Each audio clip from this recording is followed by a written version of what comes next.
أعوذ بالله من الشيطان الرجيم بسم الله الرحمن الرحيم وإذ قلنا للملائكة اسجدوا لآدم فسجدوا إلا إبليس أبى واستكبر وكان من الكافرين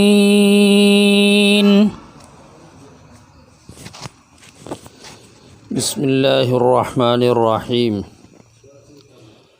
আৰু যেতিয়া মই ফৰিস্তাসকলক ক'লো আদমক সজদা কৰা, তেতিয়া ইবলিছ ব্যতীত সকলোৱে সজদা কৰিলে। সি নেমানিলে আৰু অহংকাৰ কৰিলে, আৰু মূলতঃ সি আছিল কাফিৰসকলৰ এটা।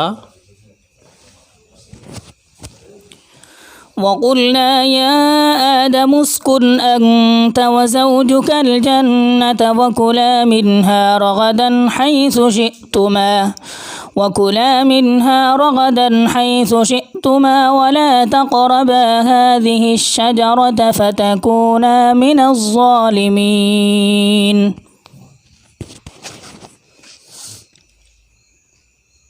আৰু মই ক'লো, হে আদম, তুমি আৰু তোমাৰ পত্নীয়ে বেহেশতত বসবাস কৰা আৰু বেহেশতৰ ফলমূলৰ পৰা নিজৰ ইচ্ছা হিচাপে যি বিচৰা সেয়া তোমালোকে খোৱা ভক্ষণ কৰা। فأزلهما الشيطان عنها فأخرجهما مما كانا فيه وقلنا اهبطوا بعضكم لبعض عدو ولكم في الأرض مستقر ومتاع إلى حين কিন্তু তোমালোকে এই গছজোপাৰ ওচৰলৈ নেযাবা। যদি যোৱা তেন্তে তোমালোক দুয়োজন নিজৰ নফচৰ ওপৰত অন্যায়কাৰীসকলৰ অন্তৰ্ভুক্ত হৈ যাবা।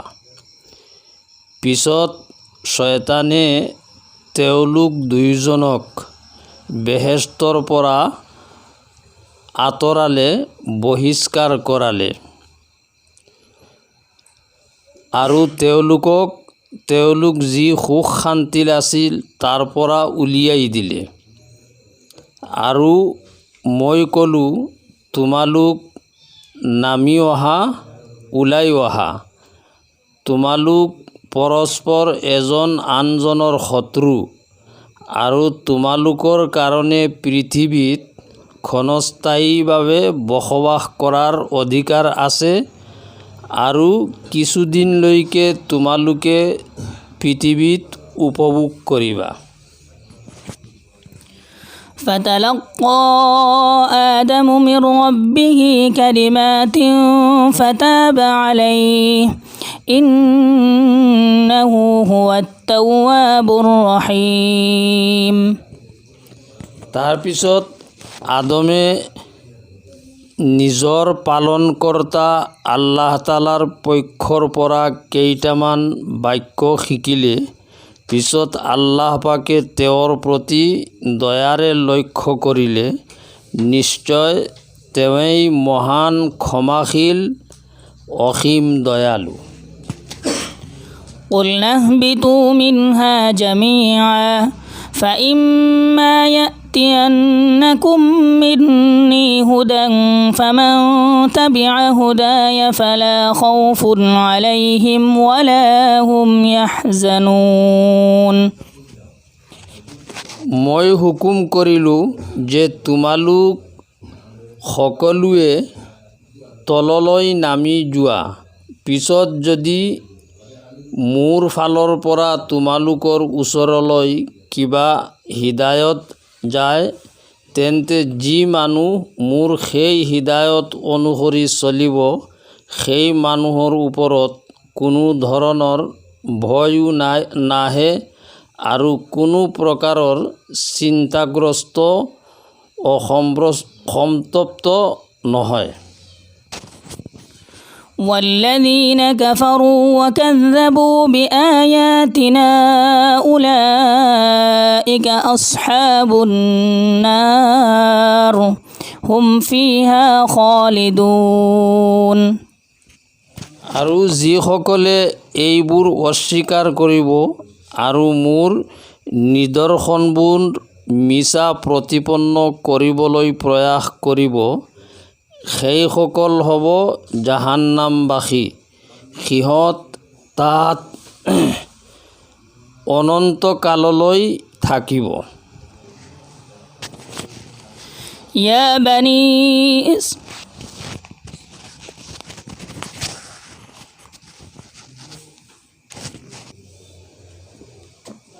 বিসমিল্লাহিৰ ৰহমানিৰ ৰহিম।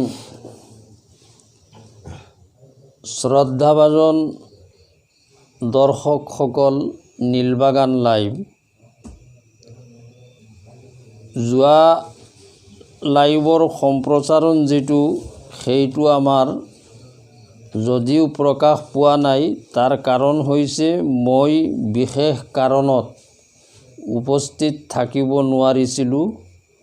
আজি আমাৰ তফসিৰ আৰম্ভ হ'ব وَإِذْ قُلْنَا لِلْمَلَائِكَةِ اسْجُدُوا لِآدَمَ فَسَجَدُوا إِلَّا إِبْلِيسَ।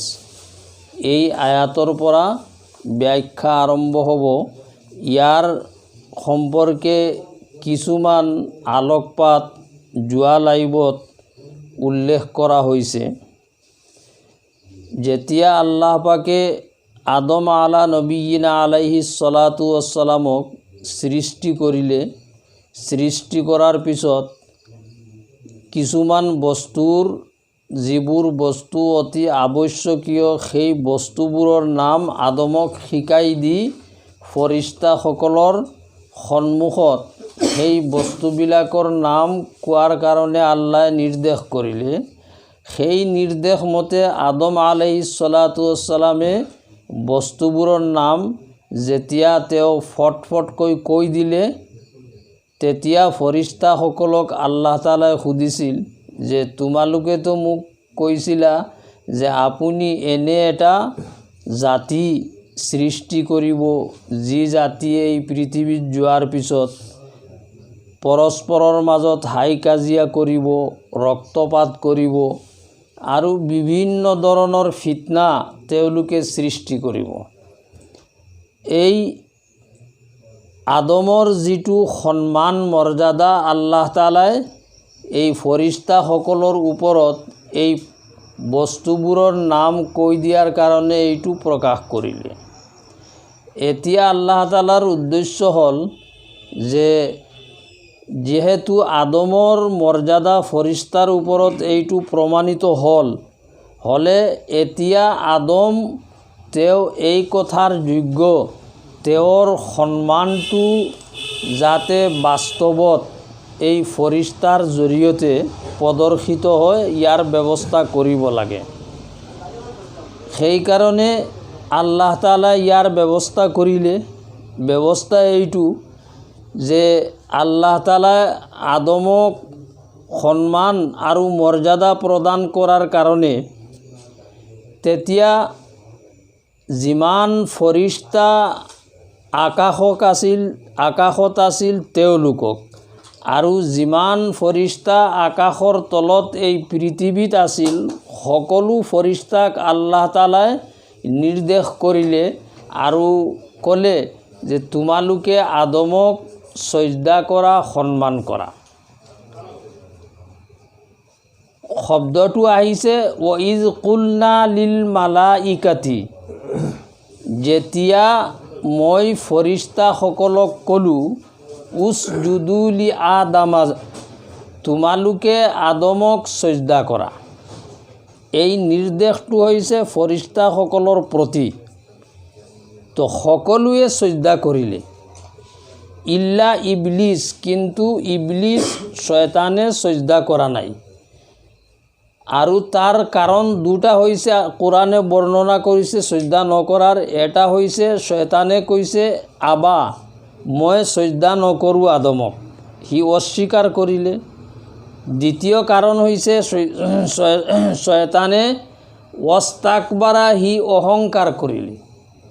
যে দুটা কথা মোৰ ভিতৰত আছে, এটা হ'ল মই আদমক অস্বীকাৰ কৰিছোঁ সজদা কৰিবলৈ, মোৰ অহংকাৰ আছে। আৰু অহংকাৰ কিহৰ কাৰণে মই যোৱা সম্প্ৰচাৰণত কৈ দিছোঁ আপোনালোকক, সেইটো গম পাইছে। তো ইবলিছে সজদা কৰা নাই, বাকীসকলে সজদা কৰিছে, ফৰিস্তাসকলে।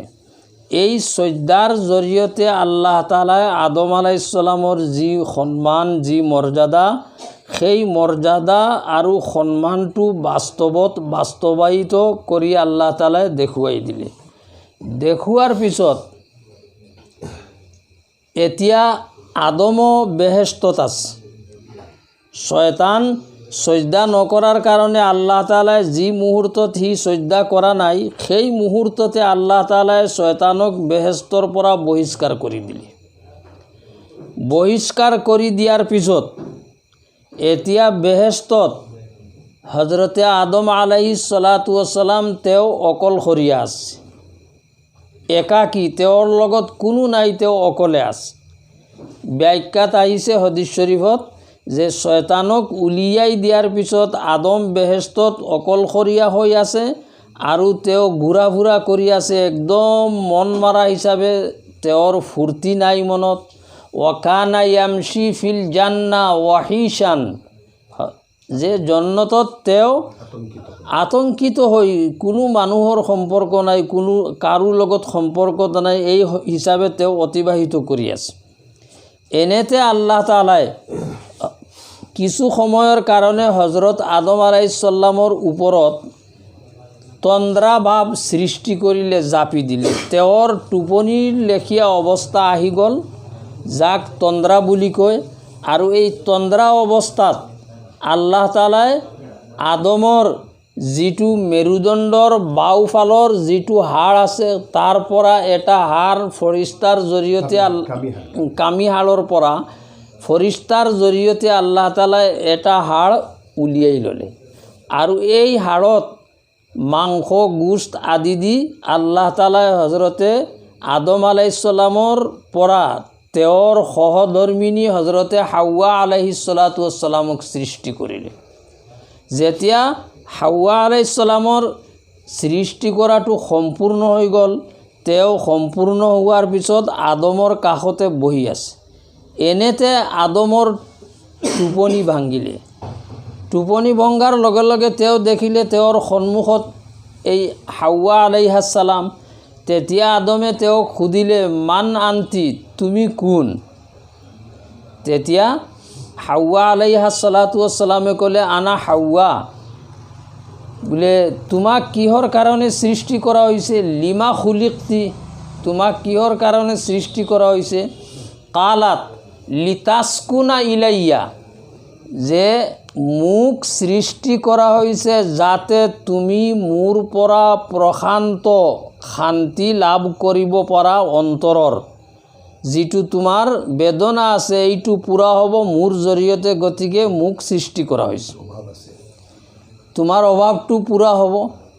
তো তেতিয়া আদম আলাইহিস সালামে কৈছিল, তেন্তে তুমি তো মোৰ মাংস, মোৰ ৰক্ত, মোৰ মাংসৰ পৰা তোমাক সৃষ্টি কৰা হৈছে, মোৰ ৰক্তৰ পৰা তোমাক সৃষ্টি কৰা হৈছে। আন্তি লাহমি ওয়া দামি ওয়া জাওজাতি, তুমি মোৰ মাংস, মোৰ ৰক্ত, মোৰ পৰিবাৰ। তাৰপিছত আদমে ক'লে, তোমাৰ নামটো হাৱা কিয় দিয়া হৈছে? তেতিয়া তেওঁ ক'লে, যিহেতু মোক তুমি আদম জীৱিত ব্যক্তি, তোমাৰ কামি হাড়ৰ পৰা মোক সৃষ্টি কৰা হৈছে, জীৱিত বস্তুৰ পৰা, গতিকে মোৰ নাম হাৱা দিয়া হৈছে। এই আল্লাহ তাআলাই শয়তানক বহিষ্কাৰ কৰি দিলে বেহেশতৰ পৰা। এতিয়া আদমৰ লগৰীয়া হিচাপে তেওঁৰ সহধৰ্মিনী পত্নী হাৱাক সৃষ্টি কৰিলে। দুয়োজন বেহেশতত দুয়োজন চলাফুৰা কৰি আছে, থাকি আছে। স্বামী স্ত্রী দম্পতি হিসাবে দুয়োজন বেহেশতত দিন কটাই আছে। এই অবস্থাত আদম আলাইহিস সালাতু ওয়াস সালাম বেহেশতত আৰু তেওঁৰ লগত হজৰতে হাৱা দুয়োজন দুনিয়াৰ যিটো আমাৰ গণনা দুনিয়াৰ দিন ৰাতি হিচাপে যে দুয়োজন বেহেশতত 130 বছৰ আছে। এই 130 বছৰ অতিবাহিত কৰাৰ পিছত শয়তানে তাৰ পৰা লাগি আছে যে কোনো উপায়েৰে কোনো বাহানাৰে এই দুয়োজনক বেহেশতৰ পৰা বহিষ্কাৰ কৰিব লাগে। সে শয়তান বাহিৰৰ পৰা তেওঁলোকৰ অন্তৰত কুমন্ত্ৰণা দিবৰ কাৰণে খুব চেষ্টা কৰি আছে আৰু তাৰ পৰা শয়তানে নিজৰ প্ৰভাৱ যিটো এইটো আদম আৰু হাৱা দুয়োজনৰ অন্তৰত নিক্ষেপ কৰি আছে আৰু দুয়োজনক এইটো বুজাবলৈ চেষ্টা কৰিছে যে আদম আৰু হাৱা তোমালোক দুয়োজন যে বেহেশতত খুব সুখ শান্তিতে আছা, কিন্তু তোমালোকৰ এই সুখ শান্তিত থকাটো চিৰকাল তেতিয়া হ'ব যেতিয়া তোমালোকে সেই এটা গছ দেখিছানে বেহেশতত, সেই গছজোপাৰ যদি ফল এটা তোমালোকে খাই লোৱা তেতিয়া আৰু ইয়াৰ পৰা নোলোৱা, সদায় থাকিবা। চলনা দিয়া আছে বাহিৰৰ পৰা, কুমন্ত্ৰণা দিয়া আছে আদম হাৱাক, দি তেওঁলোকৰ অন্তৰত কথাটো শয়তানৰ প্ৰৰোচনা আৰু প্ৰলোভন গাঁঠি যোৱাৰ কাৰণে আল্লাহ তাআলাই যে নিষেধ কৰিছিল ওয়ালা তাকৰাবা হাজিহি শাজাৰা ফাতাকুনা মিনাজ জালিমিন, যে আদম আৰু হাৱা তোমালোক সেই গছজোপাৰ ওচৰলৈ নেযাবা, যদি যোৱা তেন্তে নিজে নিজৰ নফচৰ ওপৰত অন্যায় কৰিবা। তো আল্লাহ তাআলাই ইংগিত কৰি কৈছে যে সেই গছজোপাৰ ওচৰলৈ নাযাবা, খোৱাৰ কথা আল্লাহ তাআলাই কোৱা নাই। এতিয়া ইংগিতত কেতিয়াবা যি বস্তুৰ ফালে ইংগিত কৰা হয়, যাক ইংগিতৰে বুজাবলৈ চেষ্টা কৰা হয়, কেতিয়াবা সেই মানুহজনৰ ভুল হৈ যায়। যদি মই ইংগিত কৰিছোঁ এই জগৰ ফালে বোলে এইটোৰ ফালে চাওক, কোনোবাই ভাবিছে জগ নহয় তাত বেলেগ এটা বস্তুটো আছে বোধহয় সেইটোৰ ফালে ইংগিত কৰিছে নেকি নাম। সেইকাৰণে আদম আলাইহিস সালাতু ওয়াস সালাম তেওঁ ইতস্তত হৈ গ'ল যে আল্লাহ তাআলাই ইংগিত কৰি কৈছে বোলে সেই গছজোপাৰ ওচৰলৈ নেযাবা। বোধহয় মই যি গছৰ ওচৰত যাম, শয়তানে যিটো কৈ আছে এইটো সেই গছ নহয় যিটো আল্লাহ তাআলাই নিষেধ কৰিছে। এই আদমৰ যিটো বিবেক শক্তি, গৱেষণা শক্তি, এই গৱেষণা শক্তিত আদমৰ তেওঁ চিন্তা কৰোঁতে ভুল হৈছে, হাৱাই চিন্তা কৰোঁতে তেওঁলোকৰ ভুল হৈছে। ভুল হোৱাত তেওঁ ভাবিছে এই